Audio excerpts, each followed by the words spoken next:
So Explicit measures emissions, or more specifically quantifies emissions, by erecting vertical data walls where we map the emissions that are flowing from a site. And by measuring both gases and wind and GPS positioning, we're able to quantify how much methane or other GHGs that are emitted from a site. So we use the drone to measure both gas and wind and GPS position data downwind from a target source. And by collecting all of this data, we're able to quantify how much methane or other GHGs that are emitted on a site level. So Denmark has been at the forefront of trying to regulate nitrous oxide emissions from wastewater treatment plants.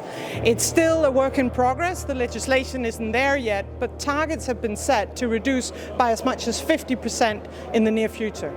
I think it's absolutely necessary that we have regulation on nitrous oxide. It is an issue.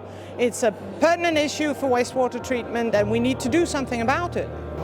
So Denmark has actually been at the forefront of regulating nitrous oxide emissions from wastewater treatment plants. There is a target to reduce the emissions by as much as 50%. The regulation isn't in place yet, but it is in the works. And I think personally that it is a very good idea, because part of what we see in our measurements is that it is a problem. We sometimes see very high nitrous oxide levels from wastewater treatment plants. Measurements of methane and nitrous oxide from wastewater treatment plants are very useful in understanding the effect of reduction initiatives. By, for instance, injecting pure oxygen or a combination of pure oxygen and air into the nitrification process, you can reduce the nitrous oxide emissions. And what we can do with the drones is verify that that reduction actually works. I think the future perspectives are that we're going to need reduction technologies in order to address the climate crisis. That's a given. And we're also going to need good measuring methodologies to track that those initiatives actually work.